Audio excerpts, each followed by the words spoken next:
Welcome to Still Talking Uncut slash America and Moonshine this evening. We're very fortunate to have Damon Beatty from the America and Moonshine crew with us tonight. But tonight's a very special night. I reached out to Alan a while ago and asked him if he wanted to come on and talk a little bit about what he's got going on. And he's been a very busy man, and we finally got a date locked down. And here we are on Friday night. Thank you very much, Alan, for joining us. Yeah, man. Happy to be here and happy to be a part of it and to get a chance to participate in the distilling slash moonshining home distilling community again for a little bit. So, absolutely. Yeah. Yeah. So welcome back. Yeah. Yeah. Thanks. I appreciate it. So it's obviously something something I love, the community that I love for sure. And that's why I do, one piece at a time and all that stuff. And, try to throw in and help out where I can. I don't know everything about distilling, but if I don't know something, I probably know somebody that has a good idea anyways. So. Yeah, you definitely used to be when the beard, you were always known as the beard of knowledge, as Big Easy would refer to you as. So now you're the clean shaven knowledge. So yeah, man, they don't let me have a beard at the new job.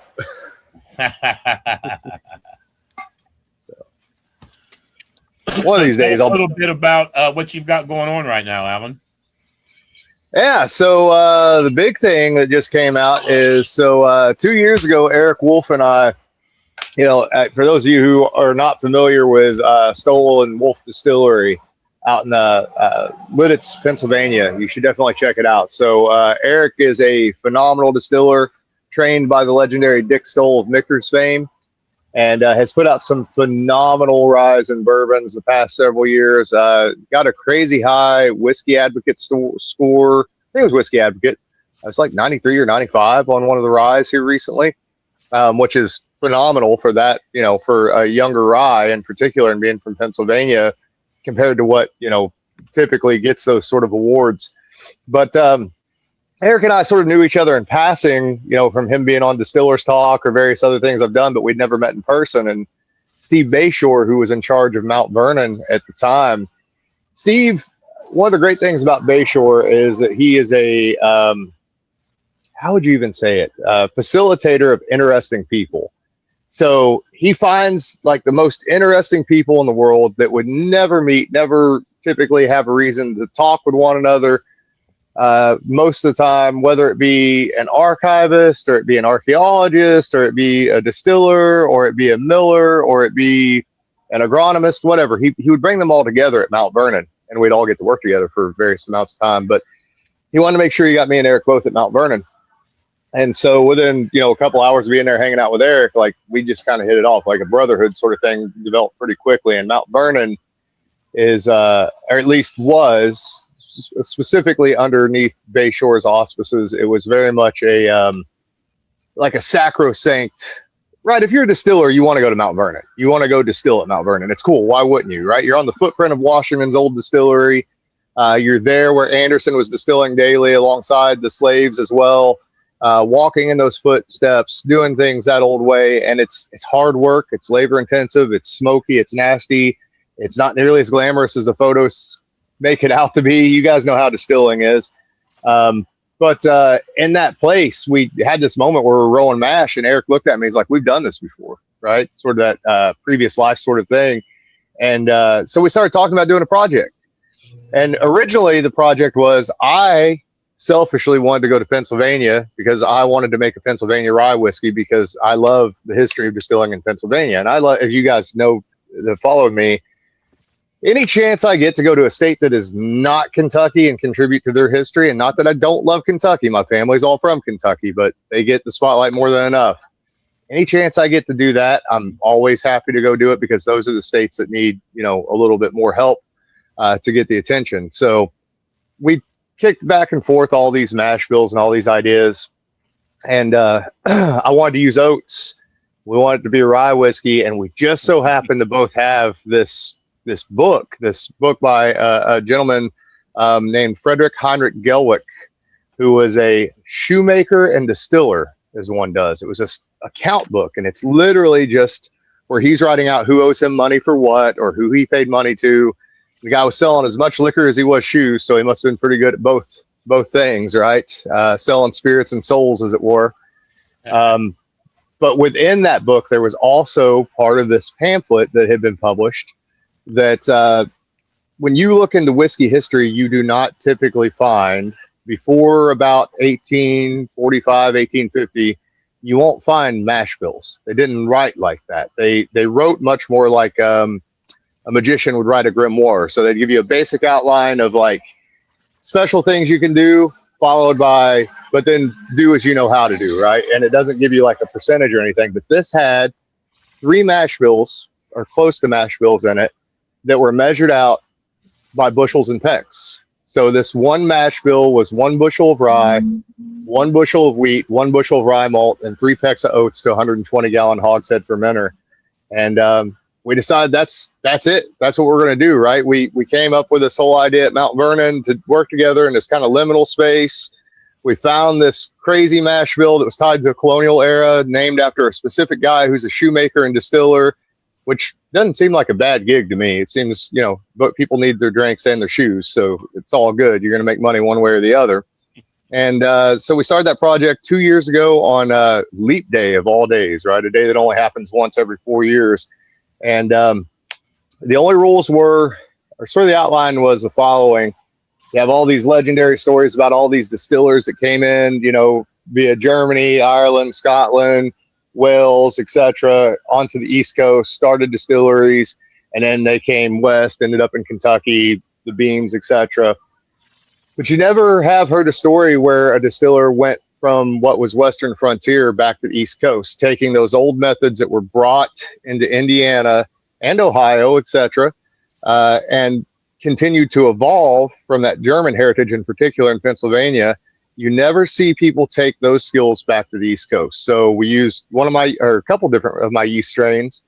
And then we also used, in some of the distillates, we used some dried apples and some dried raisins, because that would have been something they had access to. And of course, Indiana was the apple brandy capital of the world for a very, very long time.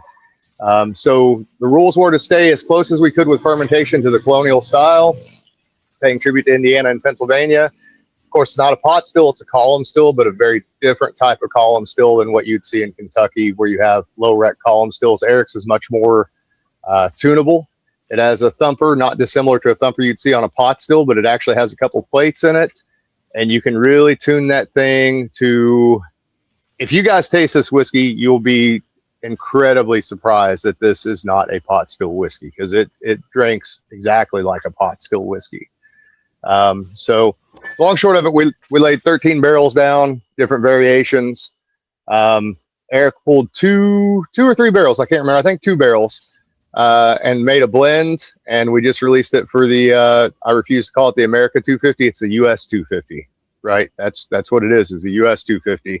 So we released that on the 4th of July, and it's done incredibly well for us. It's the closest thing, in my opinion, that you're going to get to a colonial whiskey in terms of the way that it was made, the mash bill, etc. It's not exactly colonial because we did mature it for 2 years in new oak barrels, but it's pretty damn good. Pretty damn good. And you can get it now. You can order it, I think 48 states through stolenwolf.com. So I know that was long-winded as hell. I apologize. That's why you're here. Yeah, we're here to listen to you speak. Yes, not us. I'm looking that up right now. I'm going to order me a bottle. It's pretty damn good, man. I did a tasting note video on it, and then Whiskey Cast. What is his name? Mark Gillespie was very pleasantly surprised. He gave it a 92 or a 93, which for a 2-year rye is. And coming from him in particular, where he's a pretty picky guy as far as being critical of whiskeys, and I was very pleasantly surprised that it did as well as it did with him. So, so far so good. I even I normally don't look up reviews on Reddit because those guys will just eat you alive, but it's actually got decent reviews on Reddit. So I'll take that all day long. Are they using rye and the grain specifically from Pennsylvania, or is it coming from other regions, or?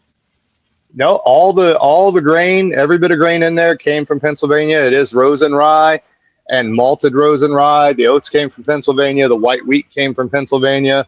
That's also an interesting thing too. So other than the oats being in there, which were pretty commonly grown in Pennsylvania, seeing wheat and a colonial era whiskey is incredibly rare, because you got to remember that wheat was used for food.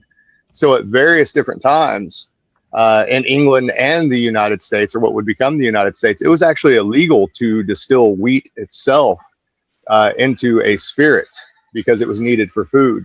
So this would have, even at that time, that mash bill would have been kind of considered a premium or a luxury sort of product that very few other distillers would have ever have made or had the means to be able to make in the first place. And certainly, I told somebody on an interview we did the other day, I am absolutely confident, because we have a lot of modern day legal distillers have this sort of view of the old distillers making, rot gut whiskey and not very good stuff. And it's not true. They were closer to the roots of alchemy than what any of us are. They understood what distillation was all about and what you were they understood the assignment, right? I have no doubt that this whiskey would have been excellent back then. And I also have no doubt that I could, if I had access to a DeLorean, I could take this whiskey back to colonial times and drop this in front of some of those guys, and they would have known exactly what it was and exactly where it came from. So at least as far as its origins go. Well, That's pretty fucking cool. Distilling and using the grains that they would use, I'm sure it makes as much as possible. Yeah. Well, the cool thing too is we laid out. I said I think there were 13 barrels total we've done so far over a few sessions, but we don't. You guys know me, and if you follow Eric, it'd be pretty easy to see. We're not the kind of guys that have rules generally. But the one sort of like guideline that we have for this project, because we'll keep doing this going into the future, is that for now, at least, we're going to always stick to that mash bill. But we're going to do variations on it using things that they might have had access to. That book, by the way, was written just south of the county that Eric lives in. So it's right on the Pennsylvania-Maryland border, which is kind of cool. But, they would have had access to raisins. They would have had access to dried apples.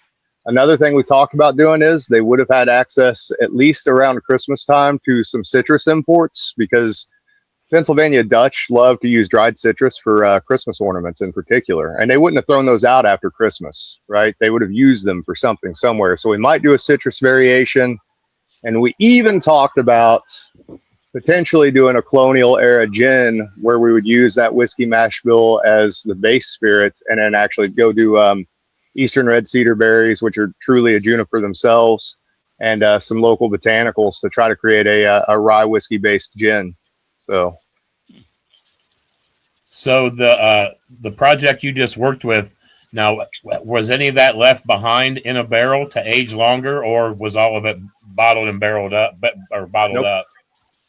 No, he only blended 2 of those barrels. So I 2 or 3 of those barrels. So we have 10 or 11 barrels left currently.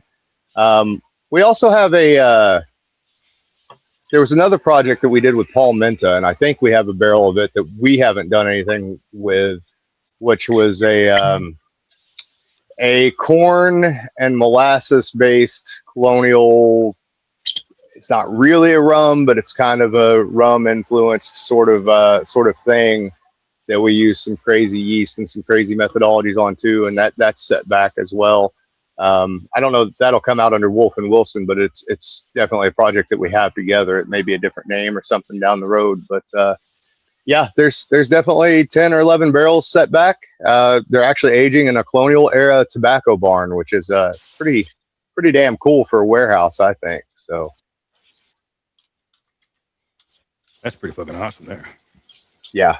I've been drunk in that warehouse, and it was probably the most fun I ever had drunk in my entire life was in that warehouse. So truly, we almost, if you're a distiller, and you guys know this to some degree, but if you have a third friend who is not a distiller or a home distiller, but he likes to make cider, Aiden Pemberton, never let your non-distiller friend choose which barrels to sample, and in the night with a high proof barrel aged gin, because you will have officially killed your friend for at least half to 3/4 of the day the next day.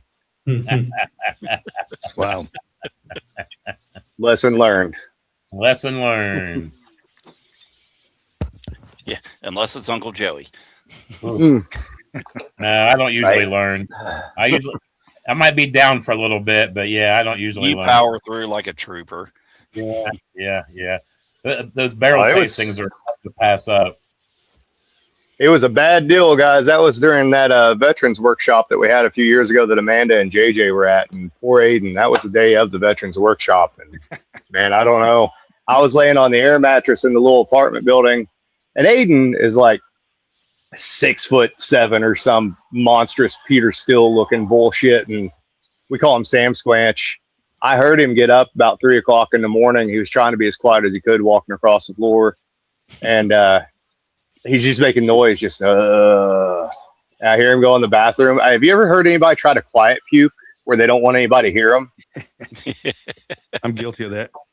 Yep. I was like, yeah, Aiden's in a bad way, but we got him right. He made it. Did a presentation and everything. So love him to death. Nice. Yeah. Other than that, the other big thing. So right now, I'm currently not. I'm not employed full time in the distilling industry for the first time in 12 years, which is kind of interesting. How do you, when you wake up in the morning, is that a different feeling right now? It is for sure. So it's, a little bit of a growing and reflection period, and probably a little bit of a part of what I've been working on for over a year now, which is some shadow work that I need to do with laying off drinking. I'm having a drink or two here with you guys tonight because I thought now was an appropriate time to do as such. But, trying to work on myself and also step outside of anytime that you are in a position in your life where you have identified yourself specifically with the thing that you do for a living or the thing that you do for a hobby, and that's all you identify yourself as, it's probably a good time to step back and take a look at yourself and kind of humble yourself a little bit and figure your shit out and get straight a little bit. So it's also not a great time in the distilled spirits industry, right? There's still opportunity there, but right now things are down pretty heavy, not just in bourbon, but in a lot of the spirits industry. Now, again, there is opportunity there. It's just a matter of finding the things that people are looking for, and a lot of that is one of two things at this point. It's either things that very much so resemble the more common bar culture of like the late 90s, early 2000s, or experiential, very odd, very strange liqueurs and cordials and things of that nature.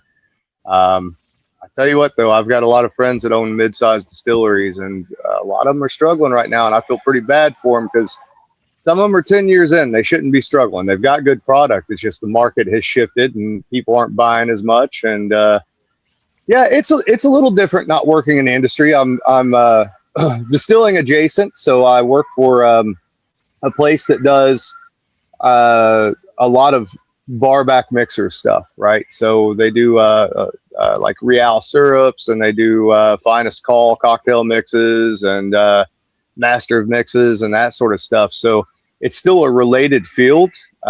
It's a lot like mashing in over and over and over and over and over again all day long. But I will also tell you that now that I've had a little time to be there and look at things and look at processes, I have zero doubt whatsoever that particular job / career choice will have already made me a better distiller than what I was in terms of the understanding of ingredients, process, and cleaning, and improvements that can be done to distillation equipment as well. For sure, 100%. So worthwhile. I kind of look at it as like going to college to some degree, because I'm getting to learn a lot of stuff that I wouldn't otherwise, and work with a lot of ingredients I would never get to work with otherwise. And it's also nice to be able to, I told my wife, like, it feels strange cosplaying as a quote unquote normal human and being able to come home and not not have 8 million emails, not have 8 million text messages, not feel compelled that you have to do every single interview or podcast or this or that or the other, and really be able to enjoy certain parts of my life that I hadn't necessarily got to the past 12 years. Not to say again that I won't get back into that line of work full time at some point, but it's actually a nice little respite, and it's given me a really cool opportunity. And that one of the things I've wanted to do for many years now is to start teaching classes, and also to start releasing my own labels.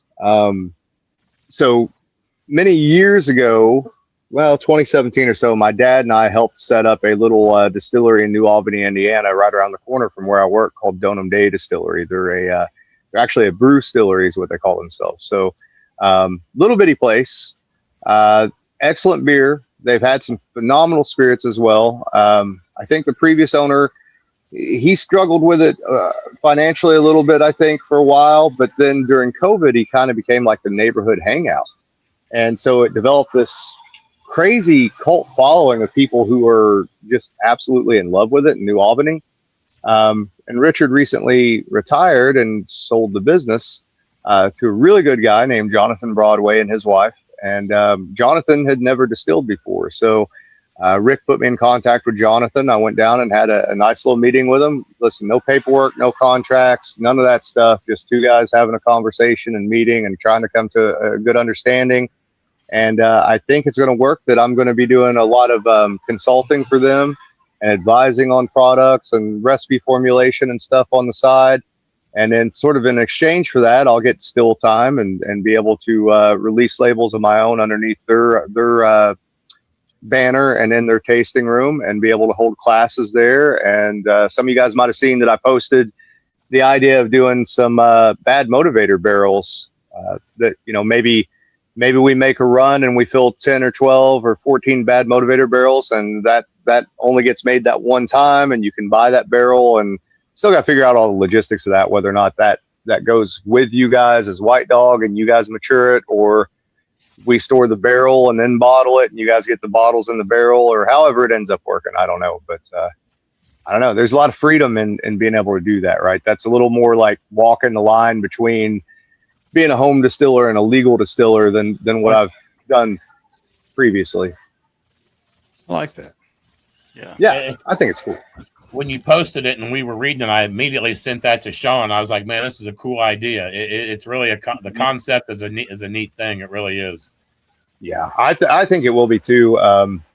If we keep them on site, it might even be that if you're sort of funding it up front, right? That when you come in there, we know what barrel is yours, obviously. And so if it's already funded, it's already tax paid, and we don't have to hold in a bonded area. You may even be able to do, I got to look into the legality of all this stuff, but may even be able to do sampling right out of your barrel right there at the distillery. So there's a lot of different options, a lot of different ways you could play it. And I think it would, I just think it'd be cool in general. I think it'd be cool too to make sure it's limited runs of all those things. Like we do that mash bill, or maybe it's not even a bourbon, maybe it's a brandy, maybe it's a distilled spirit specialty, one time and never do it again. Fill the barrels out of that. Yeah, I think people like that sort of thing. So, oh yeah, and I hope I'm so. sure you being in Indiana, it's probably a little easier than our wonderful state of Ohio that we live in, and all the regulations and red tape and hoops and all that garbage that we have. There's a lot in Indiana too. Don't feel bad. They've lessened it up a little bit. One of the cool things we have now is we can do, I think it's up to 10,000 gallons. We can do self-distribution within the state up to 10,000 gallons, I believe, which is not a lot, but for a little place like Donham Day, that's a substantial drop in the bucket, right? Especially if you're cutting out all the middlemen. You don't have to deal with the middlemen anymore, and you just go directly to the stores and specialty accounts and stuff like that. But there's still plenty of red tape for sure. There's Ohio has the same problem that Indiana has. We're both in that sort of, especially Southern Ohio, Southern Indiana, we're both sort of in that circle of places that couldn't decide whether they wanted to be Quaker or they wanted to be Southern-leaning Peace Democrats, and that led to a lot of very strange alcohol laws based on the Knights of the Golden Circle being in the House of Reps and the Senate in both states back in the 1870s that still lingers to this day. So makes it hard for all of us without a doubt. So Yeah, they definitely don't make it easy. And, you would think they would want to make it easy because some of these distilleries are going to make money, which puts money back in their pocket. And it's a whole, they're making money and they're holding somebody up from making them money. And it doesn't make sense. And it's sad. Yeah. You talk to these guys and, we've talked to several distillery owners and, they have to have multiple attorneys to get this done. And it shouldn't be that difficult, but unfortunately it is. Yeah, it really shouldn't be. It should be pretty straightforward. And they definitely don't make it easy. If you think about it, a legal distiller, it doesn't even have to be a distillery owner. But think about this for a minute. Let's take somebody who's in a situation where maybe they don't own a distillery, but they were like me, right? They were creating all the products, creating all the stories, laying everything out, etc. Name someone who's taxed harder than a distiller on their skill level when you think about it. When you think about the amount of excise tax, state and federal, you think about the taxes coming out, of your employment check, etc. Name another skill that's taxed as heavily as what being a distiller is taxed. Because I've thought about it many times over the years, and I never could come up with anything that's taxed as heavily as what that is. Really, I mean, yes, you're taxing the product, but technically you're taxing. It's just an added tax onto the talent who creates those things in an industry, by the way, where for years when I was growing up, I didn't know anybody. I couldn't call somebody and be like, hey, can I come to your distillery and you teach? Well, I had people I could talk to, obviously, but they weren't on the legal side. So you have to almost start illicitly to be able to even get the skills to be in that kind of a situation. Right. So I don't know. It's a very strange industry, that's for sure. Well, that's all. I think it's kind of wild right now. I didn't mean to interrupt you there, but a lot of the distilleries with a lot of the old time distillers, that's how they learned was on the illegal side. You know what I mean? And I feel like we talked to some of these these head distillers now, and they didn't do much illegal distilling. They've got college degrees and they jump right into it from that aspect, which is fine. But it's crazy the modern times how there's way more of that style of distillers than there are that came up through the illegal side of it. Yeah, well, and that's part of the thing with the Kentucky quote unquote heritage, right? Now, some people really do have a heritage in Kentucky, obviously, right? That they can trace back either to illicit or to legal distillers, one way, shape, form, or the other. But you look at the modern industry post-prohibition. Well, you look at any of the big names that you know of that were master distillers at the big distilleries for the most part, with a couple of exceptions.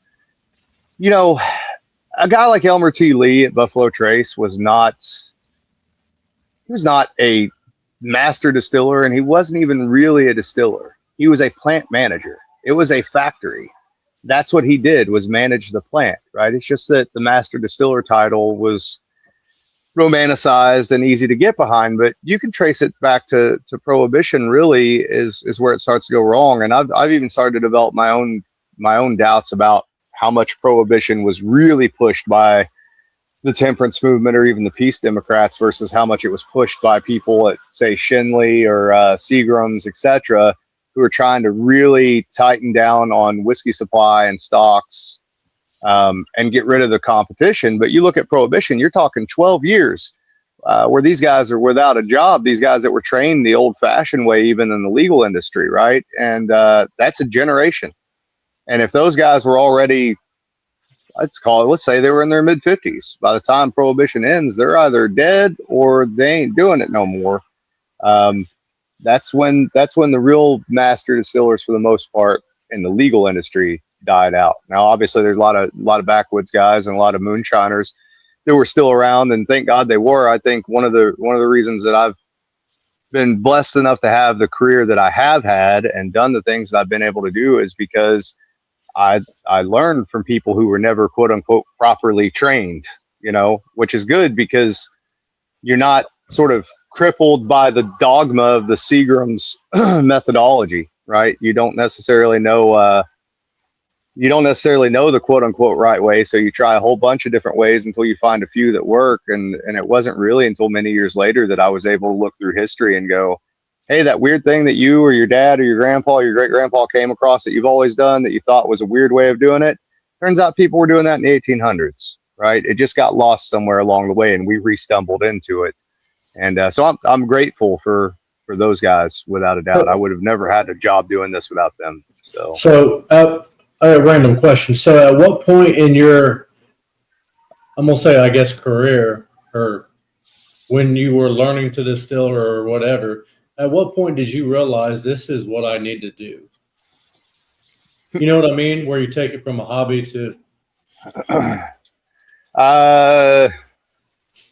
I don't know. I'm not much of a planner, truly. So I think it necessity, right? So just like now, I mean, part of this is necessity. You got to have a job, right? Lucky enough to have a job that's related, or at least adjacent to distillation. I would say that getting into this career-wise was twofold. I'd been a farmer for 8 or 9 years, and there really wasn't consistent money in that. It was either feast or famine. You either were on top of the world or were at the bottom of the hill in a ditch below the hill. Followed by, I'd been just dumb enough to run my mouth and distribute enough stuff that word had gotten out about what I was doing to people who otherwise should have had no idea what the hell I was doing. And so people were right around the time that the first season of Moonshiners rolled out. And all of a sudden it was popular, right? I'd been doing this since I was a teenager and really had been doing it with my dad and my grandpa since I was a kid. But right around the time that first season of Moonshiners rolled around, it got super popular. There were people coming up to me at parties and stuff with jars talking to me about my liquor. And my wife was not, my now wife was not having that shit. It was not, that was not going to be an okay thing, right? You got to go get a job doing this. And thank God I knew how to do that because honestly, guys, I don't have any discernible modern skills that if it doesn't involve agriculture, history, or distillation, or the esoteric, or storytelling, I'm kind of pretty much just fucked. There's not a whole lot else I've got going on. So I think that's how it happened. Honestly, it was just I knew that I wanted to do this because I enjoyed doing it. I was good at it. It was agriculture adjacent or agriculturally adjacent. There weren't really any distilleries here in Indiana at that time. There were, but it's like MGP, Starlight was doing a little bit with brandy. Indiana hadn't really opened up their distilling license the way it is now.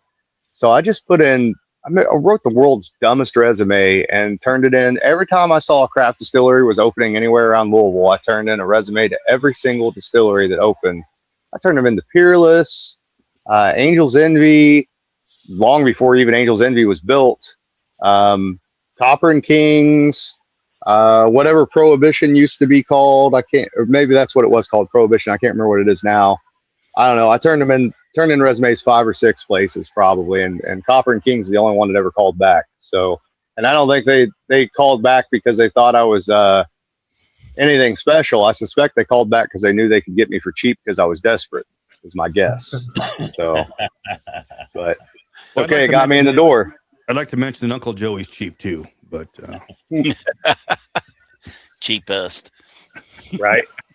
What are you guys going to pay me? $34,000 a year. Well, that sounds like a whole lot more than the hot dog money I've been making at the farmer's market on the weekend. Let's go. Sign me up. nice. So what you talking about your history with agriculture? So what's probably your most favorite? What are your favorite grains to use for distillation? Oats are definitely my favorite grain. I wouldn't say favorite. Let's say probably the most versatile of the flavoring grains in terms of what they can do to the mouthfeel and how they can adjust flavors in particular. I love rye, but I'm very particular about rye fermentation and a rye cook and what I like out of that and what I don't like. I'm not a big fan of the quote unquote Indiana style of rye that MGP makes. I know a lot of people do like that, but if rye has a dill flavor to it, count me out. I don't want anything to do with it. I like dill. I don't want it in my whiskey, right? I might want it in aquavit. That's fine. As far as like specific varietals, corn in particular, mostly the varieties that I've bred myself are varieties that other people that I've known from my plant breeding days have bred. There was a brilliant seed breeder out in Corvallis, Oregon, Alan Capular, Alan Mushroom Capular. All my heroes always had, some weird nicknames. So like Alan Mushroom Capular, and of course Popcorn Sutton, and then what the hell was that other guy's name? You guys ever hear of a guy that called himself Catfish? He was an herbalist back in the 70s and 80s. Went on the late night show. Catfish Gray, that was his name. But Alan Capular was the founder of what ended up becoming Seeds of Change. And then he also ran a little seed company from his little home garden that was called Peace Seeds. And he did some really amazing work with some really unique corn genetics throughout the 70s, 80s, and 90s, including a lot of very high carotenoid and anthocyanin corns. And I was fortunate enough to have Alan share a lot of that stuff with me over the years that I could breed into new projects. I guess as far as heirlooms, man, Boone County White's a pretty good corn. It's also an Indiana native corn. I like it a lot. I love high anthocyanin crops in general. So maize morado or Kasuli corn. I really like carotenoids in general, and not just so carotenoids are the orange color that you get in like high beta carotene orange flint corn. But I also like carotenoids in general, and even in distillation and things like winter squash. The darker orange it is, the darker you can select for. If you can get on the verge of being almost red, there's some really, really cool compounds that can distill over from that sort of stuff. So it's not so much varietals as it is phenotypic traits, right? But those have to also be, for me, because I'm obsessive compulsive about everything, they have to also be able to be a utility crop. So in other words, I'd like to be able to grow the damn thing, right? Because that's right. What all this distillation stuff stems from, is growing it and distilling it. So that's probably not the most commercialized way to look at it, but that's the way that I prefer to look at it. In my romanticized worldview, that's how I would see myself as a farmer, distiller, sometimes storyteller, esotericist. I'm the weird neighbor, so, and I'm okay with that. I've come to terms with it at this point in my life. It just is what it is. I'm also, I'm new to distilling. By no means am I any kind of expert or know much about it. I don't ever really claim that I know much about it, but what I do know, I've discovered that oats are a very interesting thing to use when you're making a mash. It can give you an earthiness. It can give you a mouthfeel. It can kind of take a little bit, if you're trying to maybe take something away from a grain that you're using, it kind of brings it down a little bit even. So I'm very intrigued by oats. I actually just recently have some oats in a mash right now because I'm a bourbon drinker by that's kind of how I got started. I was on a bourbon podcast per se, and then we got kind of introduced to the moonshine guys, and I liked the moonshine. But then when I discovered moonshine that had oats in it, it's a very bourbon-esque feel, and I really enjoy that in my moonshine. So moving forward with a lot of things that I'm going to make myself, I'm going to use a lot of oats, and I know there's various kinds of oats. So I'm excited to kind of use different kinds and just kind of experiment with all of it. Well, it's interesting to hear you say that too, because the Lee W. Sinclair mash bill I did at Spirits of French Lick, and I'd done previous to that at Copper and Kings, that got released as a mic drop release. There's only 2 barrels from Copper and Kings, and those bottlings went for crazy high dollar.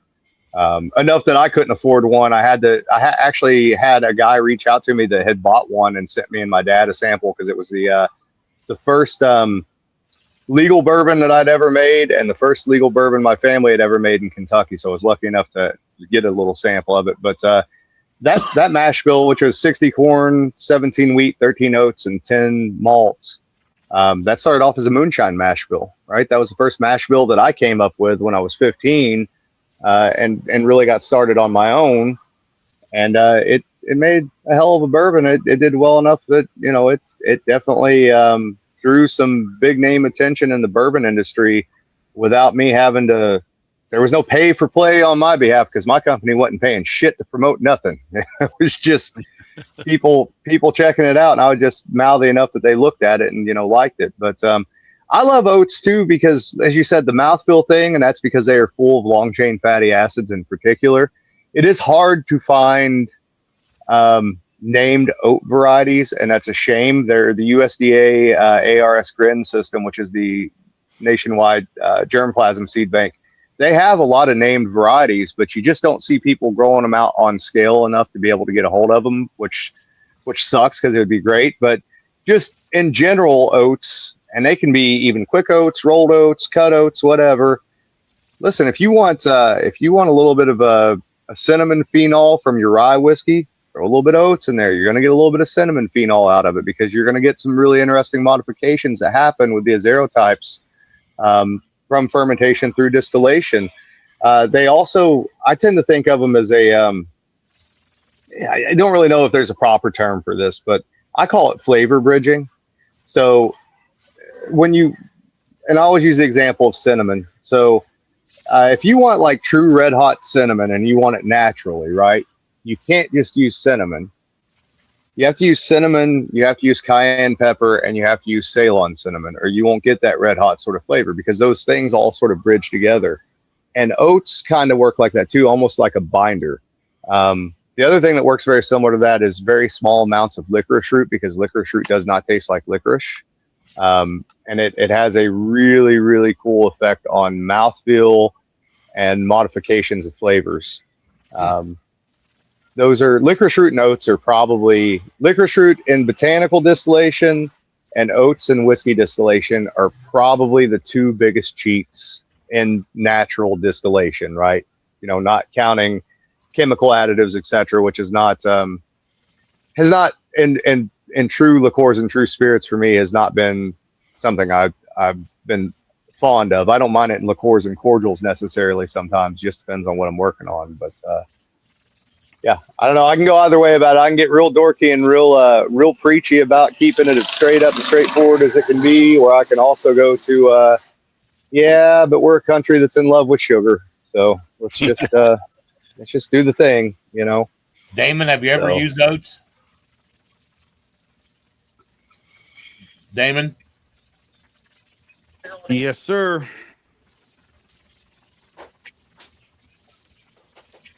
Nice.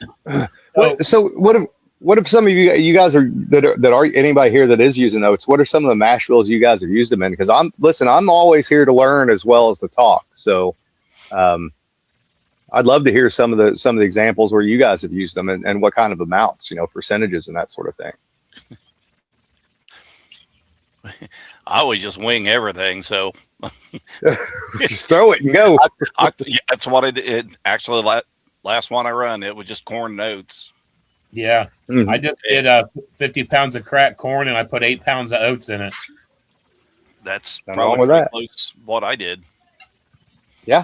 I've just recently started writing down whatever I'm doing. I used to just wing everything, and I'm like, well, if I want to recreate something, occasionally I do make something that's decent. So if I want to recreate it, I got to remember how I did it. So Oh, sure, I rub it started right in. now. Yeah, I just said occasionally. You know, for years, I was sort of like the purist guy who was like, hey, stop making sugar shines and make all grain. And even if you're at home and it's a giant pain in the ass and you have to do all the things that you have to do to make all grain at home. And I'll tell you, about 2 years ago, I had this revelation where I was like, listen, I can make good products using sugar as a base and whatever as a flavoring ingredient, right? And there's cool stuff that can be done with that, without a doubt. And I'm going to do some of this at Donum Day too. The thing that I finally came to realize, and it took me years to get there, was, listen, there's so many cool flavors and so much cool shit that you can do in a fermentation that just will not ferment of its own accord. You know what I mean? So you got to have something to ferment, or you don't get that out of it. And it also became like, when I was still home distilling, but I was also, you know, working legally, it also became like, dude, I do this for a living 5 or 6 days a week. I don't want to make an all grain on Sunday. I want to just throw some shit in a barrel and be able to go. You know what I mean? So I've learned to love the versatility of sugar fermentation for sure. And I grew up doing that. I just, everything comes full circle eventually. So Well, good spirit's good spirit. And now you've got a lot more time to go back to the small experimentation style distilling. Not that you weren't doing that on the larger scale, but now you can do that. It's so much smaller. It's so much easier. Yep. You can get back to probably some of your roots and do some playing around with a few things here and there. Because 100%. You definitely seem like the kind of guy that likes to try new things. I watching some of your videos and some of the things that you've done.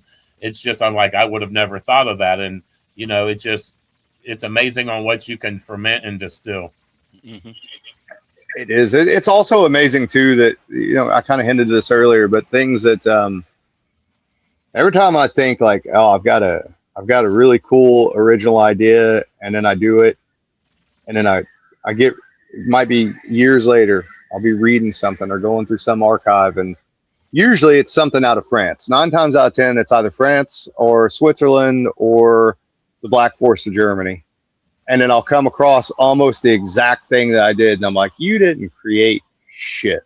None of us created anything. Somebody's done all of these things long before you were ever born, thought of, conceived.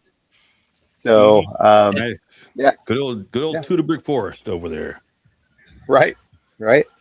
Yeah. So there's I don't know. I think the thing with distillation, I said this many times on One Piece at a Time, Distilling Institute on YouTube, and I think also the podcast,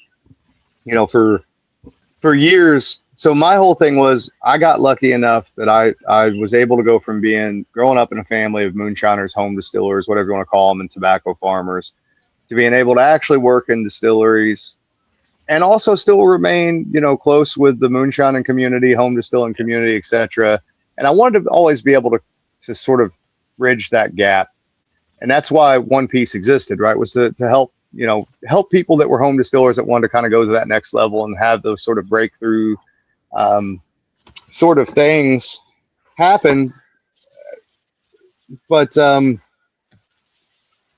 forgot where I was even driving with that. Fuck, I had a really cool, best laid plans. Fuck it. It'll come back around in a little bit and I'll tell you guys.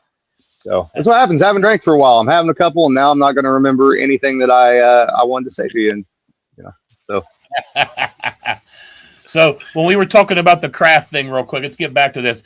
Where do you see that? Where do you see craft distillation going over the next 5 or 10 years? Because it's a very interesting place right now. Well, I certainly wouldn't lay out a business plan that relied on making bourbon for a living. I'll tell you that right now. Right. I also think that everybody's put way too much stock into American single malt. Listen, the people who like American single malt are dorks like me and you guys, maybe, and they're beer snobs, but they are not the general public, and even the general drinking public. Most of them, 9 of 10 of them, and this doesn't matter what generation it is, are going to go for a Scotch whiskey before they ever touch your American single malt, because you cannot compete with what Scotland can do in any way, shape, or form, even if you make better whiskey than they do. The legacy's there, the heritage is there. It's a very niche market. I don't know that it will ever be huge. I think there's room for 2 big single malt producers in the United States, and I think they already exist. And then you can have some regional single malt and stuff like that. I really, really think right now, and probably for this foreseeable future, and let's call this 5-10 years, whatever you want to say, I think staying small and swift and being able to turn on a dime, cut out as many middlemen as possible, and be as diverse as possible, and be ready to understand that the thing that you think might be your next opportunity, your next big thing, probably isn't, and to be able to shut that off and go on and move on about your day. That's kind of where it's going to be at. I think also the more experiential the thing is, in other words, can people go to any other distillery in the United States and get a variation of this? Or is this an exclusive thing to me that nobody else has anywhere? And they couldn't really replicate if they wanted to. I think that's going to play a lot in it. Be a lot of impulse buys and stuff like that. A lot of little 50 mils for, souvenirs or whatever. The current generation's interesting. The guys and gals between 21 and 25, you'll hear a lot about the cannabis market, but I can tell you from talking to retailers and talking to sales folks, they really aren't seeing that interfering with spirit sales that much. They see that interfering more with wine and beer than anything else. But what you do have going on is the kids between 21 and 25 aren't drinking a lot right now, because they're the same kids that went through COVID and saw mom and dad and their brother and sister all drink way too much during COVID. This is a generational turnaround. They'll age out of it to some degree down the road, and the next generation will rebel against that, and it'll come back around, but probably not in the way it has been the past 15, 20 years is my guess. So you got to build those hardcore customers. The big guys, they all made the fatal mistake of way overproducing. And I don't know how, if you guys go back and listen to Distillers Talk, I was talking about a bourbon bubble happening in like 2019, and everybody I ever told that laughed at me, thought it was ridiculous. So that'll never happen. But everybody produced way, way too much. They were aiming for foreign markets. They were aiming for Japan. They were aiming for China. They were aiming for India. They were aiming for the UK. They made the mistake of letting Irish whiskey and Scotch whiskey catch up. They didn't realize that there is no replacement population in any of those countries other than India. And the problem with India is India now has its own distilleries, and bourbon, to them, they don't mind if it's 6 months old. So they can buy it bulk and in cheap. And generally the customer there is not terribly concerned because they're used to drinking younger spirits and prefer that anyways, most of the time. And bourbon also got too caught up in its own pretentious bullshit. Bourbon forgot that all bourbon is corn whiskey. Forgot that it was a blue collar drink, right? Like, There you go. And my distilleries have been guilty of this, but when it gets to the point where I, as the distiller, can't afford my own bottle, it's probably gotten a little bit out of hand. So, yeah. Some of the bourbon prices are a bit ridiculous, man. There is no doubt about that. I've said this before and I'll say it again, and I mean this truthfully. Short of having vintage bourbons, from the 40s, or even going back to one of the best things I ever had was an Old Crow bottling from 1880 that came from a grocery store where they'd bought the barrel and bottled it themselves. Short of stuff like that, rare stuff, I have never yet, ever tasted a bourbon that I'd pay more than $100 for. Period. End of story. And $100 is stretching it. It's stretching it, in my opinion. I just wouldn't. Yeah. There's very few spirits that I think are worth that. And that's not what for the most part, that's not what they're here for. It's not supposed to be a status symbol. It's supposed to be a moment out of time and out of place, and, to be enjoyed with the right people at the right time and the right circumstances. And I think everybody got a little too pretentious about all that stuff. They're still out there. You see them. They'll see my interviews and hear me say stuff like that and get all kinds of pissed off in the comments. And I don't care. Wow. Well, it is true though, man. You speak to nothing but the truth on that one, man. You really do. And you mentioned in the old Crow Distillery, man. I really think it's cool what Dave's doing there. Old Glens Creek. Dave's doing a cool thing there, man. That OCD was a number 5. That's a damn good bottle. It is. I'm sorry. I did say Old Crow. It was Old Granddad. It was OGD is what it was. I apologize. Yeah. And it was phenomenal. It was, oh my God, it was good. But yeah, some of the vintage Old Crow stuff I've had too. And yes, Glens Creek is doing phenomenal. And hey, he's scale wise, equipment wise, etc. He's very much minded like a home distiller, right? Oh yeah. He's not, he ain't paralyzed by conjecture. That's for sure. So. Yeah, Dave was a fun interview, man. Old Grumpy Dave, as they call him. It was cool to sit down and chat with him as well. That's another one. Yep. I'd like to make it to that grounds, man. Just the history that's on that property. It would be a really cool place to go visit. when I was a kid, when my grandpa Bishop, who lived here in this house, was still alive. So my family's all, well, on my dad's side, they're all from Greensburg, Kentucky. So we'd go down there several times a year, and we'd always come up through Woodford County, etc. And we broke into that place when I was probably 5 years old because my papa wanted to show it to me. And I remember it clear as day. We went there, and we went to the E.H. Taylor Distillery, Castle and Key. Broke into both of them. Just climbed over the fence and went at it. So, but That is awesome. got So, odd family memories. So let's talk about your match classes a little bit. I know you've got that going on right now. Well, we haven't started them yet. I'm planning on having the first class will be this fall sometime, for sure. It'll probably initially be a 1-day class. Eventually, I'll start doing some 2-day classes, and I got to figure out how I want to do this, right? Because one piece at a time has always been under. It's always my presumption that people that follow what I do.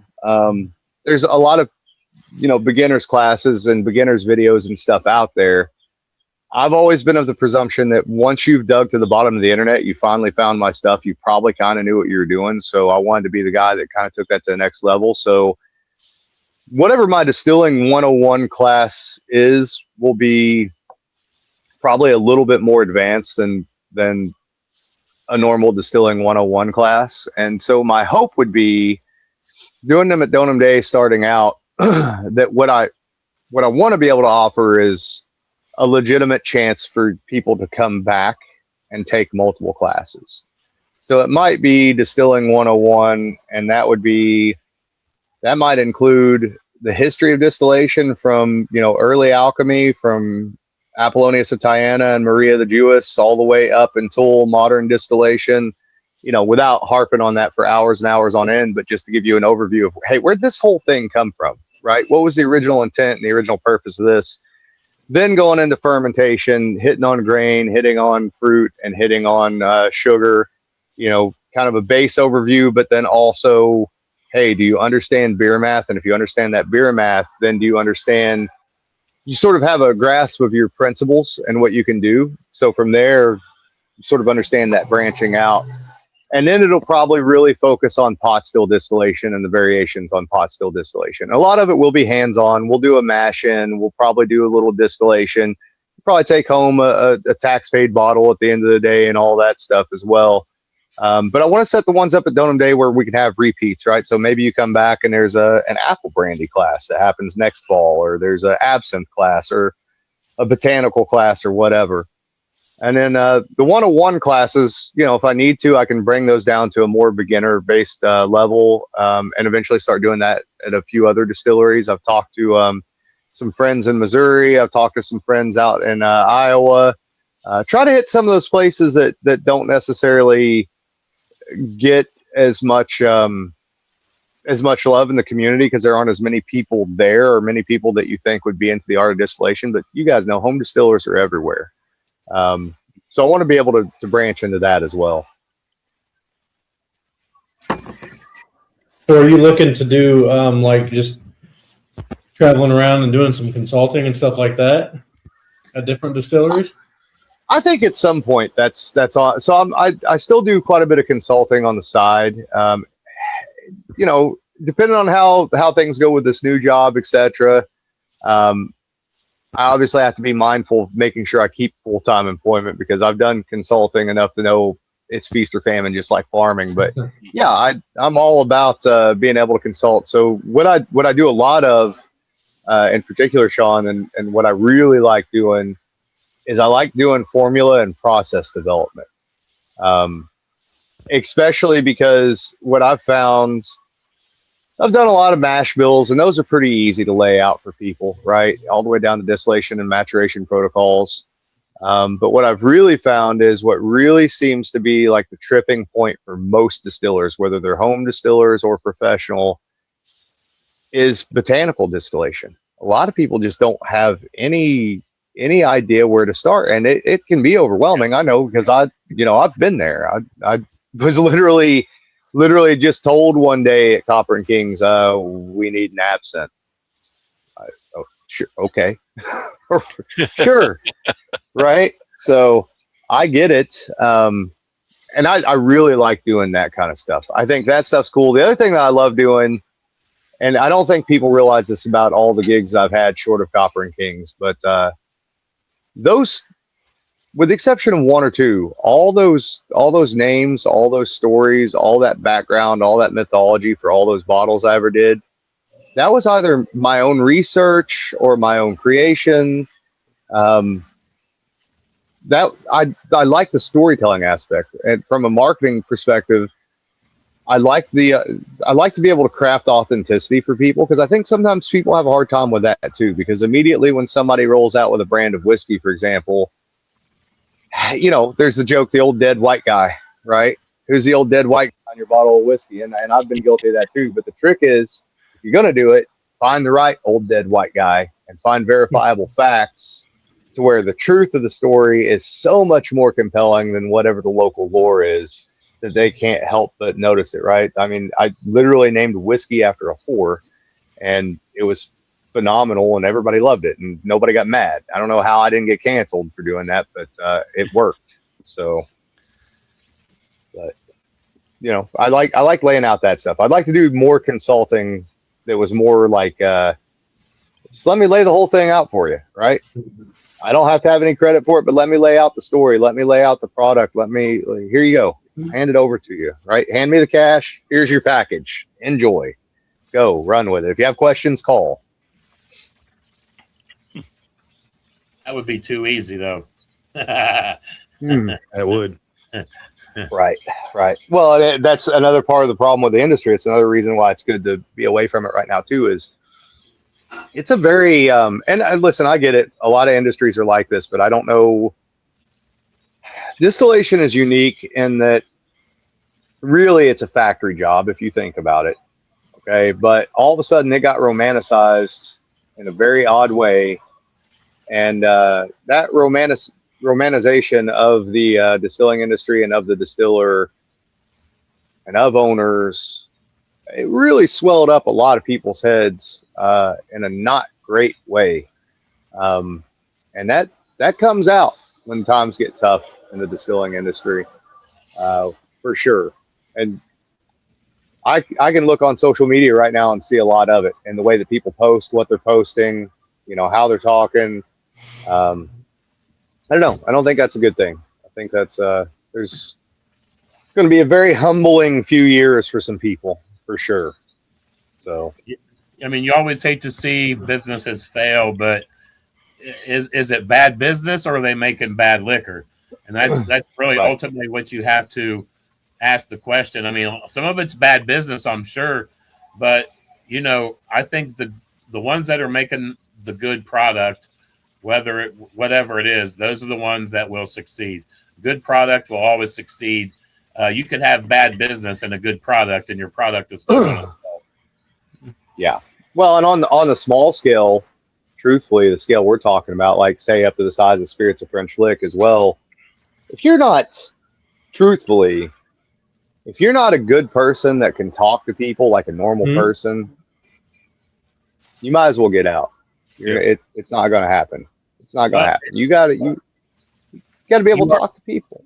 Yeah, it's funny you say that. So I was just recently talking with somebody, and it was about scheduling somebody on the podcast, and I asked, and they said, well, they're just not really a people person, and you're not in the right industry if you're not a people person, because that's a lot of how you get your foot in the door, and that might be how you get your product on the shelf somewhere is how you present yourself. So, that is kind of a big play into it. So you do kind of have to be a people-minded or a people-oriented to be in the business as well.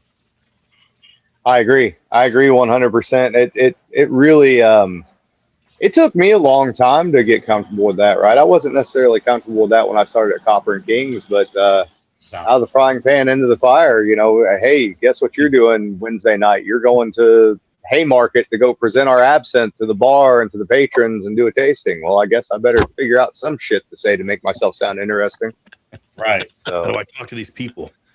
Right. No. Right. Right. And then, I'm from a little bitty town. I'm only, 30 minutes north of Louisville, but I could count the number of times in my childhood I went to Louisville on zero hands because we never went. So not necessarily my target demographic all the time either, in terms of like people that, I grew up around or talk to or necessarily have a lot of everyday things in common with. So you just learn to roll with the punches and Yep. people are people. Just be a decent person. That seems to be a real problem in today's world too. Just be a decent person.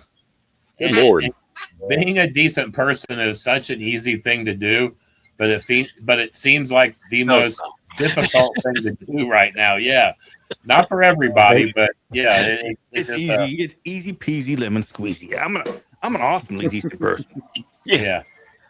That's what I was telling my wife one day, and some of my friends, they were talking about people that have gotten mad at me over the years. And listen, I have been very guilty of running my mouth about stuff on Facebook, etc. And I get it, but there's also times that, like, and you guys have all been through this too, where like somebody just comes out of the woodwork randomly and just says some shit or starts some shit.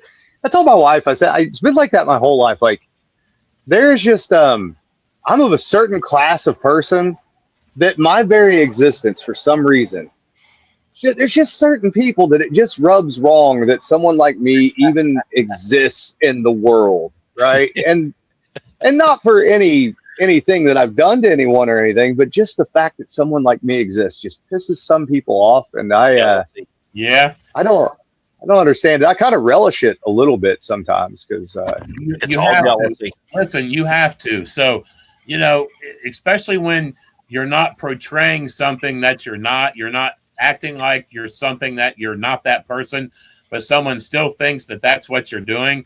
It just blows me away. I've recently have encountered that situation. So, and it's a shame because I don't feel like on any of the podcasts that I've ever been on, I've ever acted like I've ever really know much. I make it clear that I am very new to this hobby and I enjoy the hobby and I love learning.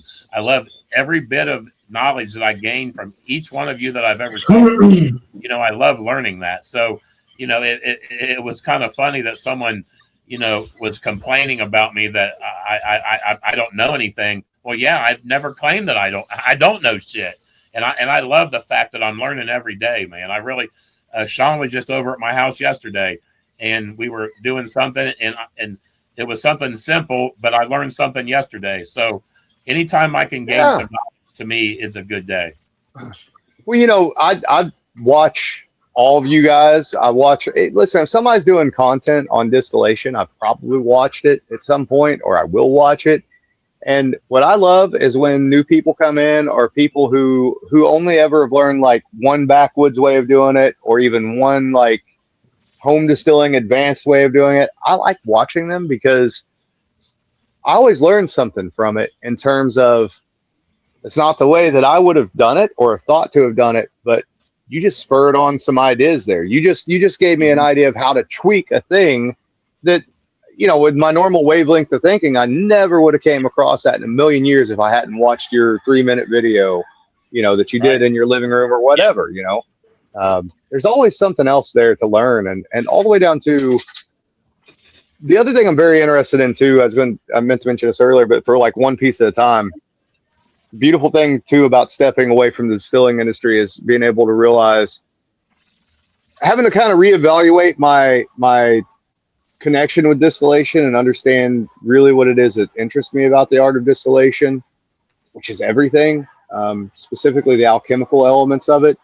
But we're going to start doing a lot of stuff about hydrosols and essential oils on one piece at a time as well, because that's a valid part of this whole art as well. And it's also something that from a legal perspective, 100% legal to produce hydrosols and essential oils as long as you're not distilling alcohol. And those two things as well can be used in distilled products.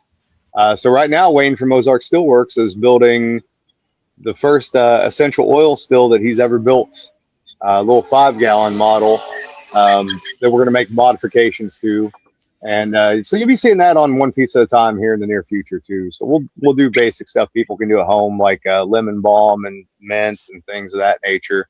That you can use for salves and soaps or whatever. But I think anything that gets people interested in distillation in whatever form it is, or interested in general in like a hands-on hobby, skill, trade, right? Things that we might need tomorrow, you know, because shit could go south real quick at any time, ever.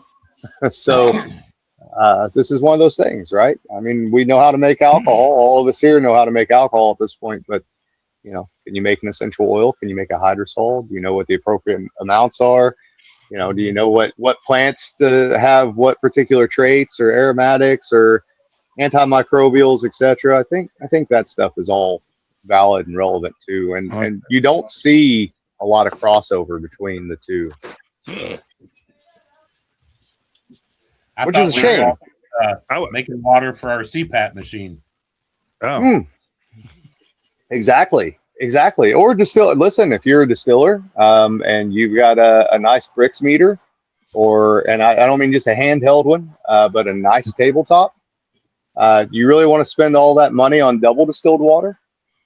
You got stills. Why wouldn't you just distill it yourself, right? Yeah.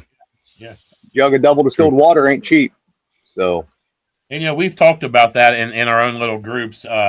You know, the art of distillation isn't just for making alcohol. If the shit was to get bad and you needed to have clean, drinkable water, now you've got a means to get you some clean, drinkable water as well. So, yep, exactly. And I've been lucky enough to live through a couple of like little changes here and there that have made me really happy. So, when I back when I was a kid, nobody gave a shit what variety of corn was going in that still. They didn't care, right? Nobody cared what variety of any kind of grain was going in there other than to say corn or wheat or rye or whatever. And when I started actually making bourbon at Spirits of French Lick and started pushing my Amanda Palmer corn, and even a little bit before that, because, you know, the guys at Iron Root Republic, I'd sent them a strain of Amanda Palmer, which they have now, which is a Texas strain that's been down there for, I don't know, like 14 years or something like that. I finally started to see people getting interested in grain. You guys were asking grain questions 5-6 years ago on Distillers Talk. To have a distiller willingly talk about a variety of grain was incredibly rare to have happen. So I've seen that change. I've also seen, you know, it go from me being like the one weirdo outlander out here trying to capture yeast in jars and shit to everybody now getting interested in, hey, what kind of weird yeast is in my backyard? What's on that old apple tree over there? Where's an old still side I can get yeast from? So I've gotten to see a few of those little changes happen over time, and they I don't know, I love that stuff. The more involved someone is, the better. And that's what I was driving at earlier. People sending stuff to one piece at a time. It used to be people would send stuff to one piece at a time, home distillers, and the biggest criticism was like what faults are in it, what flaws are in it. And now it's more there are a lot less faults than there used to be. There's a lot less flaws than there used to be. It's how alive is that spirit, right? How involved with that spirit were you?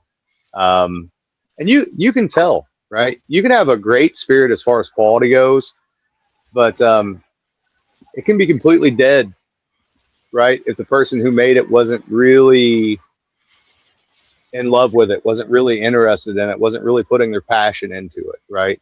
You have to have that intention in the art of distillation.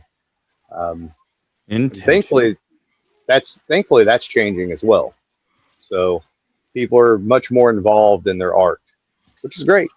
I love it. It is neat to see people fine tune their art, and they really want to make it special. You know, everyone. It is wild. There's so many different varieties. You talk about like what was it? Four Roses has so many different mash bills, but it holds true with just even like people making shine. There are so many different ways to make it, so many different variations that people use. Yeah. It's so cool to be handed someone's creation, and you taste it, and you taste something different that you've tasted for the first time, and it sparks your interest. And then you might use it in your own mash, or you might play with it down the road. So, the whole process of learning and experiencing what other people do, it's really cool. Yeah. Mm-hmm. And it has so much regionality to it still, right? Like, we've lost a lot of we've lost a lot of cultural regionality to things because of, McDonald's or Walmart or whatever, right? Whatever the commodity thing is, you start to lose foodways and unique varieties of plants or, cooking or whatever. Distillates, not only by person, but by region, they still hold on to those sort of characteristics, right? Even if they're modified to some degree, they still sort of hold on to those, what the tradition is, right? You may have a guy that makes, I don't know, 30 things, and he's from, let's just say for shits and giggles, he's from Kansas, right? But I bet out of the 30 things that he makes, there's one thing in there that is distinctly his little area of Kansas that he picked up from somebody there from the old timers, right? And so it does get carried forward still in that tradition. And I really like and appreciate that sort of thing. You don't see it that often anymore. So.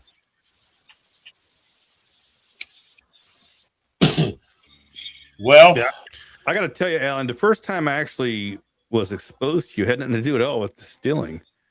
It was about ghosts. Yeah. I came across a podcast. And I was like, oh, this guy's kind of interesting. And years later, I find out, hey, this is the same guy. Same dude. So that's pretty cool. Yeah. Well, I appreciate that, and that's something that'll be coming back shortly as well as a new season of If You Have Ghosts, You Have Everything. So Nice. it's something that I love doing. I wouldn't care if no one listened to it. It would be fine. I really do that for myself as much as I do anything, and luckily we've got a fairly dedicated audience, surprisingly.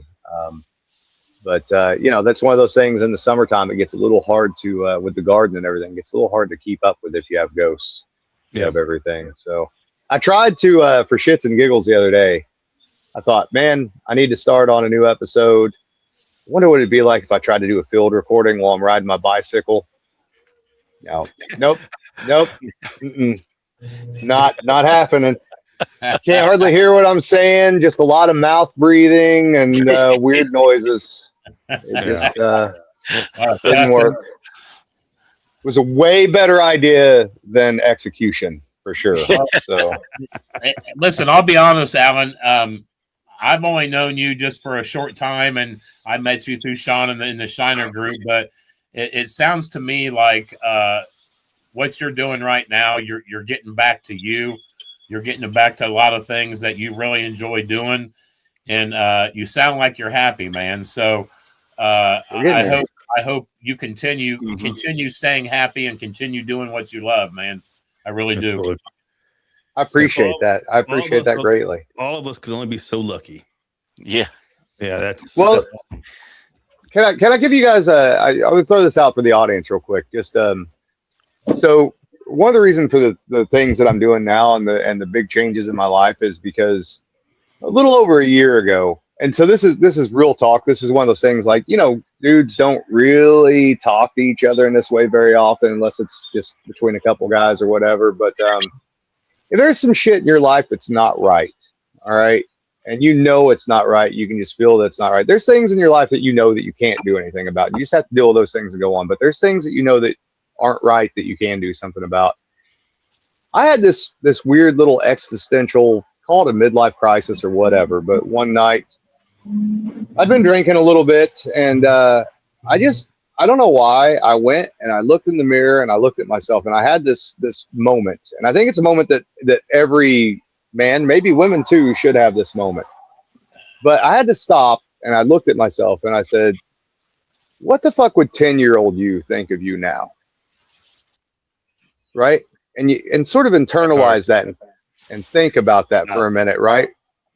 And that really kind of put some things in perspective that I hadn't thought about before. Because certainly that version of me would have been like, what the fuck are you doing? Get your shit together, right? Or try to anyways. Try to be a little better than what you've been. So and that's not to say that everything is 100,000,000% better, because it is not. It's an everyday thing. But I think those are important conversations for people to have with themselves. We don't spend a lot of time with that inner realization and that inner dialogue and slow down long enough to do that, right? Rigsby's over there making me look bad, losing more weight than I fucking lost. Fuck. Well, that's what I was getting ready to. Go ahead. Trying to fight people and shit. Damn. I was going to say something about. I can tell you've lost a lot of weight. Yeah. So, and I see you've been riding the bike too, man, a lot. So yeah, talk a little bit about what got you to that again. I mean, yeah, it was so the logical side of it is like, okay, so I need to do something, and it didn't start off as a physical thing at all. And obviously, I'm sitting over here chain smoking and drinking tonight, which is fine. It's well earned. That's well earned. That's for well mental earned. health. That's right. That's right. But it didn't even start off as like a physical thing. It started off with that conversation, right, with myself, my 10-year-old self, and like probably start changing some things in your life because I was getting a little out of hand with a lot of things there. And so the logic of it is like, all right, fat boy, what's the easiest exercise you feel like you could possibly do? But also spiritually, what do you think would help you spiritually? And I got thinking, what'd you like doing as a kid, right? That you could still do now and people don't think it's insane to do. And I was like, I used to love to ride my bike. We all did. We get home from school and be like, I'm getting on that fucking bike. I don't know how many hours I'm going to be out there, how far I'm going to ride, whatever. Yep.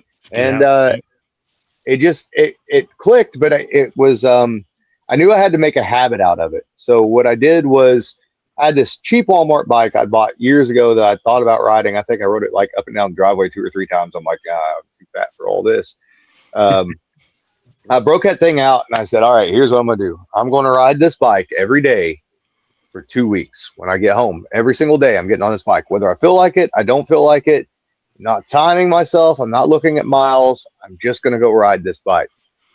And so I went the first week. The first day about killed me. And then the next day at work was even worse. And then by the third day, you're waking up at like 3 o'clock in the morning with leg cramps in places that you've never had leg cramps. But by the end of the second week, because I kept looking forward to going, in 2 weeks, you can take a day and not do this. I got to the end of 2 weeks and I got home and I was like, man, I'm going to go ride my bike. And so 2 weeks turned into 30 straight days of riding. And I got up to like 15, 16 miles a day or whatever. And I was like, man, that's pretty cool.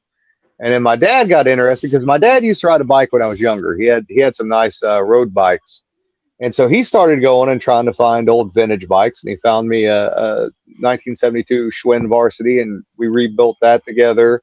And then a 1980s Nishiki, which is a Japanese road bike. By the way, if you're looking, if you want a good road bike and not drop a couple $1,000s on a modern one, those Nishikis weigh about 14 pounds with tires and all. They're phenomenal and super fast. So now Dad spent some money on it. He's dropped some time into it. It's become a family thing in terms of him working on bikes and all that stuff, although I still can't get him on one.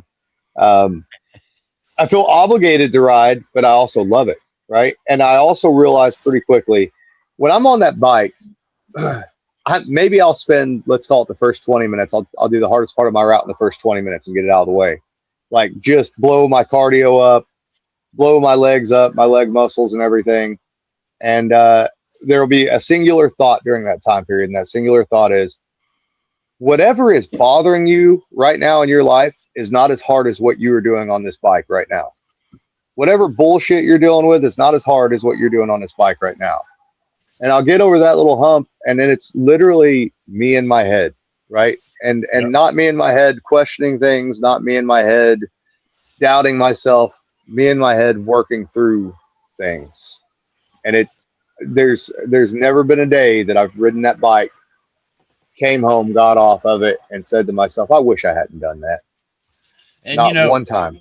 The cool thing about being on a bike, once you get in your head, you put even more miles in. Like you'll forget what you're doing and you'll just keep going. See, I used to do a lot of bike riding myself, and it is kind of an escape. You're physically moving, but then you'll get into a mental state where you'll start thinking about something and you won't realize that you're physically doing something, and it'll just kind of you'll lose all, you'll just go, man. So I definitely, I can remember in the beginning you were documenting a lot of your early bike riding, and I can remember you were pissed in the beginning that you would say this shit sucks, man. This fucking sucks. Like you were very clear about you don't enjoy doing this, but you knew you needed to do it, and you got to that spot where you were like, okay, I can go a little farther and a little farther. So I enjoyed your documentation of when you first got on your bike, man. I appreciated that. I'm glad you did. That was a realization that I had probably last September or so. There was a day, it was just one day, that's all it takes sometimes to change things. But there was a day I went out and I did like 25 miles, and it was a day after work. And I remember being like 18 miles in or so before I even realized how far I'd gone. And I was just riding for fun as much as anything. And I stopped and thought to myself, I was like, man, this is exactly why you started riding, was to get to the point where it wasn't even a thought. Like, again, I've posted about this before, but I don't have to ride my bike. I get to ride my bike, right? And then I'm pissed when it's raining or when it's snowing or something keeps me from going, it's necessary. That's your little piece of time. Absolutely, man. Yeah. Yeah, 100%. And just like this new job, I'll be honest with you, and it's not from a technical perspective, but that bike will have improved my distillation 1,000,000% because it's improved my mental health 1,000,000%. And that's going to make a difference in everything that I do in life, for sure. Getting to be home more of the evenings and not be as distracted of the evenings or on the weekends has helped tremendously with being a dad, for example, right? I mean, when you're a distiller, not a lot of dad time happening, to be honest with you. My daughter's 10, about to turn 11. She's at the point now where she needs to have, a little bit of a dad voice that's a little more prominent, a little more present in her life. And so those are all little gifts and little things, and they all spur from that one conversation in the mirror with myself and getting it out of my system, right? I guess you might call it the dark night of the soul, right? The self-realization of what the world is and who you are in it, what your place is in it, and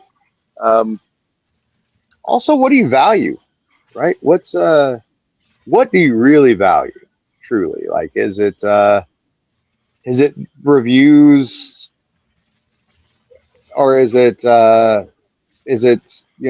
whatever, whoever's blowing smoke up your ass at any point in time? Is that what you really value, or is what you really value the friendships and the community, the family, the important shit, right? Or even worst case scenario with the bicycle, right? Like, maybe I don't want to ride one night, but then I go, man, I got some ice cream in the fucking freezer. I'm gonna ride that fucking bike so I can eat that ice cream. So. Well, it definitely, it's everyone needs to find that thing that can give them that release, and it seems like you found yours with the bicycle, and it seems like you're in a happy place, man, and that's always a good thing. Yeah, yeah. And I wanted to say too, Sean, kudos on your weight loss as well, man. That's impressive, dude. That's impressive. It is. For a little while last year, I was doing the bike riding and I was doing push-ups and setups. So I got off the bike and I decided this year. So I'll give you something to laugh at because you guys will enjoy this. I decided this year that I didn't want to do the push-ups and setups because I work all day.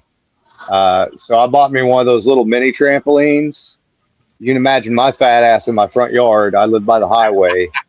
Just every day, 100 jumps before I go to work and 900 jumps before I ride that bike. Just one fat dude by the highway in Southern. There have to be people that drive by here and they're like, what the shit is that? What's going on over there? There's some enjoyment. There's some enjoyment had by someone on their daily drive. Yes. Mm-hmm. Absolutely. And those people would be the Uncle Joey's driving by on his way to fucking, Yep.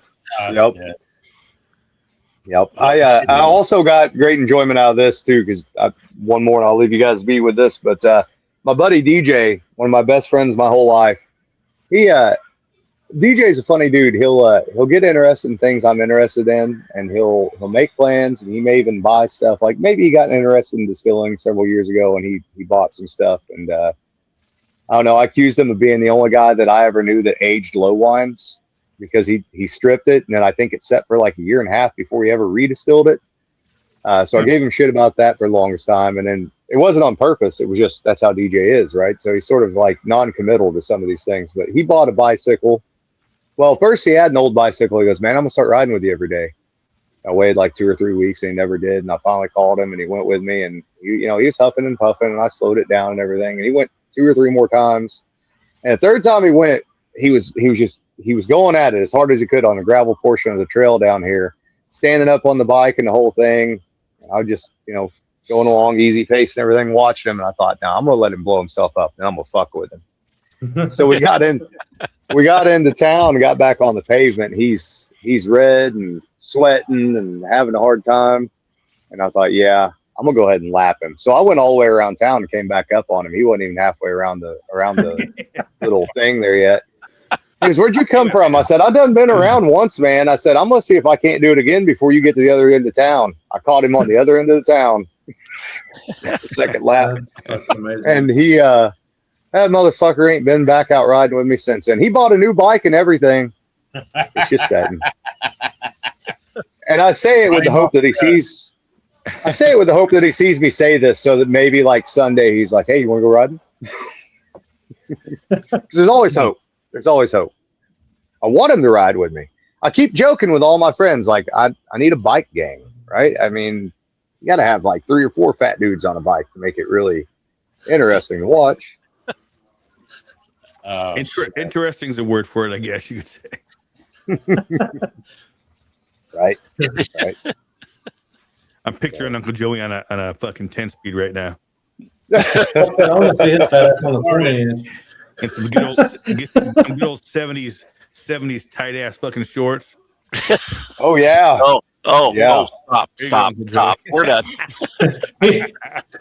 That bike would pass everything but a fucking fence. I'm telling you.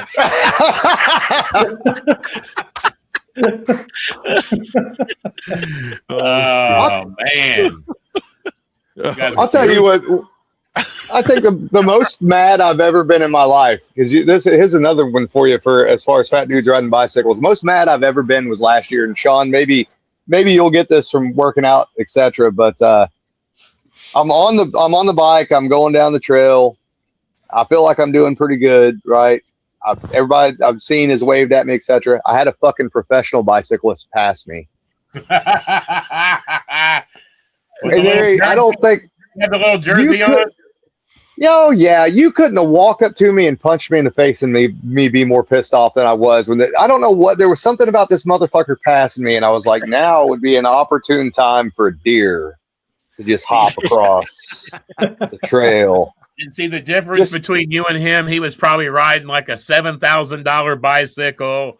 You know what I mean? Like you were doing it because you enjoyed doing it. There's a difference. There's a difference there, man.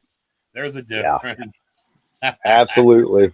I don't know what it was. There was some ego thing in me that just. You were hoping a squirrel was going to run straight into his spokes. Man. Just flip that son of a bitch.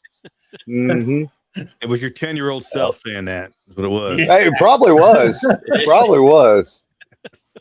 Absolutely. Shit. So but I do like that. I like that. I liked how you said you had a conversation with your 10-year-old self, and it kind of changed a lot for you. That's interesting. I like that. I got a question for you, Alan. There's a lot of moonshine festivals out there. Have you ever attended any of the festivals?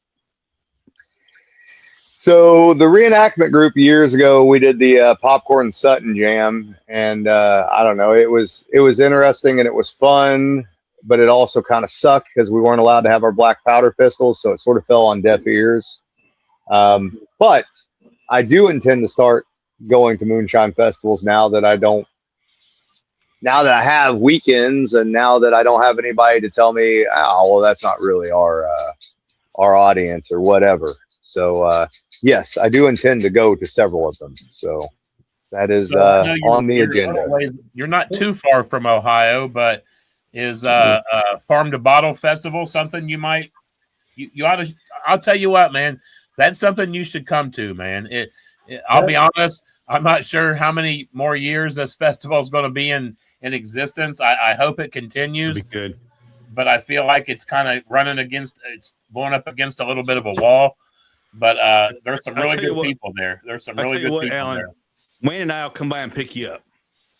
It's been talked about. If I don't have to work that weekend, that Saturday, the plan is to go. So, well, we'd love to see you there, man. Yeah, I would love to go to it. There's a lot of those I've wanted to go to over the years, and just I either didn't have the time or was expressly told no or whatever the deal was at the time. So, but no, that's on the agenda because, listen, I've always considered myself every bit as much of a moonshiner / home distiller as I ever considered myself a legal distiller. I've never forgotten the roots of where I came from and what it is that I do and why it is that I do it. And I feel like I have, philosophically, I have a lot more in common with those type of distillers than I do 99.999% of legal distillers. 99.9% of legal distillers have never stopped to question why they do what they do and whether or not they actually enjoy it. Right? It's very much that ego thing again. So I want to go to more of the festivals. I like to get to know more people. And it's much more authentic than going to a lot of the legal festivals. Truly is. So, and not only that, like you were talking about, and all of that, yeah. Well, and you were talking about, starting to do the classes and stuff like that. That people are going to want to put, well, I don't want to say a name to a face, but get out there and see you mingling and around, and to just have the time to talk to you, and you know what I mean? Yeah, no, absolutely, 100%. Now, one other festival that and Sean was there too is the Moonshiners Ball. That Mike Stallings invited me to. That was probably the most fun I ever had at any kind of festival ever. I would say was that. That was a good time all the way around. So,